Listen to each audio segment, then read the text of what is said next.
సోదరి పాపం ముందుగా విజిత గారికి మీకు మరి అన్న పల్నాటి వెంకటరెడ్డి గారు అన్న నాగార్జున గారికి నమస్కారం. యోయో టీవీ ప్రేక్షకులకు నమస్కారం. సోదరి చాలా ఇంకా పాపం 2014లో కాంగ్రెస్ పార్టీ ఇచ్చిన తెలంగాణ, సోనియా గాంధీ గారు ఇచ్చిన తెలంగాణ మరి వాళ్ళ బాపు చేతులెత్తేసి ఈరోజు పాపం ఆయన ఏదో నేనున్నా అని చేతులెత్తి కనపడటానికే ఉన్నారు. ఆల్రెడీ బీజేపీకి వారు మొదటి నుంచి బీజేపీకి సపోర్టు ఉంటూనే 2014 నుంచి కూడా కేంద్రంలో బీజేపీ గవర్నమెంట్కే వాళ్ళు సపోర్టు ఉంటూ ఉన్నారు.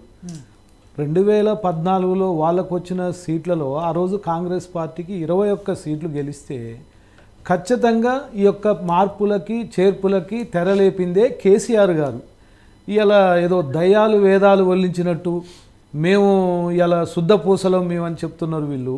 ఎక్కడ శుద్ధపూస? అసలు 100 రాబందులు తిన్న ఏదో రాక్షసి ఇప్పుడు వచ్చి శాంతి మంత్రం వల్లించినట్టున్నది ఇప్పుడు టీఆర్ఎస్ వాళ్ళ పరిస్థితి. అంటే నీవు నేర్పిన విద్య నీరజాక్ష.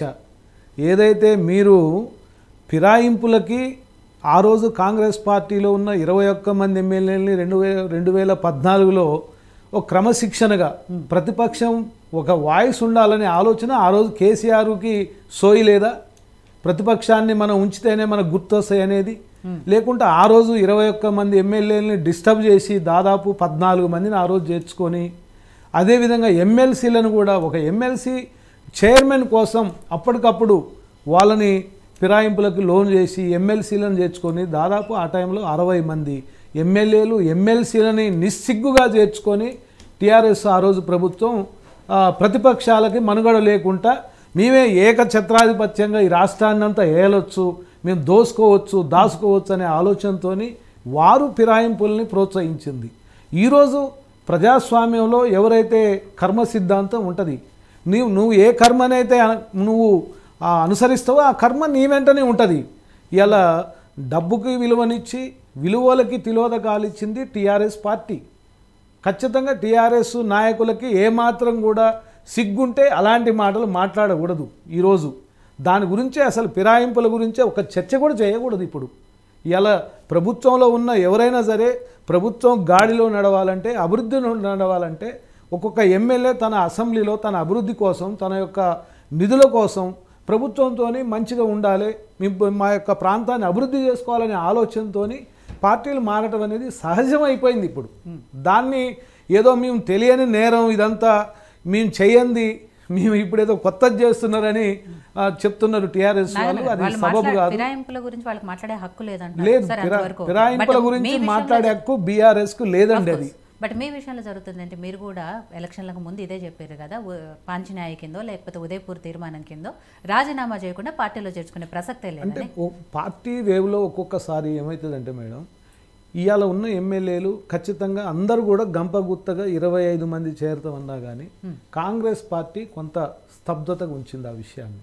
ఉంచి ఏదైతే మేము కాంగ్రెస్ పార్టీ ప్రభుత్వాన్ని కూల్చుతాం, మేము ప్రభుత్వాన్ని ఉంచాం, ఇది 100 రోజుల ప్రభుత్వమే 100 రోజుల ప్రభుత్వమే అని 10 ఏళ్ళు చేసిన ముఖ్యమంత్రి స్థాయి వ్యక్తి మాట్లాడుతుంటే, మరి ఇప్పుడు అపోజిషన్లో ఉండి ఇవాళ 35% ఓటింగ్ని అసెంబ్లీ ఎన్నికల్లో మీరు పొంది ఈరోజు మీరు 20%కి 18%కి కోల్పోయారంటే మీ ఓటింగ్ని ఇంకొక దగ్గరికి మీరు డైల్యూట్ చేసారు.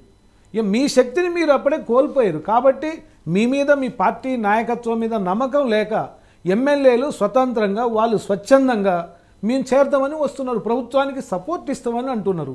అంతేగాని గంపగుత్తగా తీసుకొచ్చి మీరందరూ ఇటు రండి అని ప్రభుత్వం ఎప్పుడు అడగట్లేదు వాళ్ళని. వాళ్ళంతటా వాళ్ళే ఒక్కొక్కరు వచ్చి ఇప్పటికే 5-6 చేరుతున్నారు. ఎప్పుడైనా మీ పార్టీలో చేరుతాం. రెడ్డి గారు అదే చెప్పారు, మేము ఉన్నప్పుడు వాళ్ళంతటా వాళ్ళు బంగారు తెలంగాణ కోసం వాళ్ళంతటా వాళ్ళు వచ్చి జాయిన్ అయ్యారు. కానీ ఇప్పుడు కాంగ్రెస్ ప్రభుత్వం మాత్రం ఇంటికి వెళ్ళి మరీ కండువాలు కప్పుతున్నారు, ఇంటికి వెళ్ళి మా పార్టీలోకి రమ్మని ఆహ్వానిస్తున్నారు. వాళ్ళంతటా వాళ్ళు ముఖ్యమంత్రి గారి లెవెల్లో ప్రభుత్వ పెద్దల లెవెల్లో కలిసినప్పుడు మాత్రమే వారు ఆహ్వానం మేరకు మా ఇంట్లో ఒక కార్యక్రమాన్ని పిలవటమో ఏదో పిలిచిన దానికి ఓ ప్రజాప్రతినిధిగా గౌరవించే క్రమంలోనే పోతున్నారు. కానీ వాళ్ళు ఏమాత్రం కూడా పార్టీ ఫిరాయింపులకి వీరికి ఏదో ఆశ చూపో ఏదో రావాలని ఆలోచనతో ఎప్పుడు కూడా కాంగ్రెస్ ప్రభుత్వంలో పెద్దలకి ఆలోచన లేదు, కనబడటం కూడా లేదు. ఎందుకంటే 2 నెలల క్రితమే 25 మంది ఎమ్మెల్యేలు ప్రభుత్వానికి దగ్గరవుతున్నారని ఆలోచన చేశారు. అయినా కానీ కాంగ్రెస్లో ఉన్న పెద్దలందరూ కూడా, మా ముఖ్యమంత్రి గారు కానీ పెద్దలందరూ కూడా దాన్ని ప్రోత్సహించలేదు.